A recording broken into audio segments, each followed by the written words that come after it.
नाशिकमधील सुनील बागुल मामा राजवाडे या प्रकरणामध्ये नवा ट्विस्ट आलाय। तक्रारदारांना आता तक्रारच मागे घेतली आहे, त्यामुळे दोघांना मोठा दिलासा मिळतोय।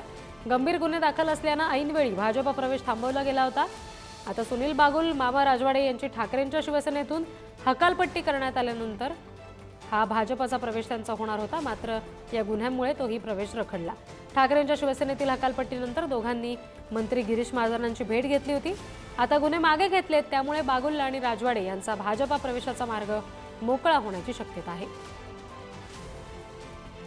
साधारण 15 दिवसापासून पोलीस तपास करत होते आणि पोलिसांना तपासामध्ये त्या पद्धतीचं काही निष्पन्न झालेलं नाही। पोलिसांनी ही केस बेसुमार म्हणून काढण्यात आलेली आहे आणि आता आमच्यावर कोणताही केस किंवा कोणताही कलम आता ठेवण्यात आलेला नाही। पालकमंत्री या नात्याने आम्हाला गिरीश महाजनांना भेटणं जरुरी होतं, कारण गुन्ह्याचं स्वरूप गंभीर होतं।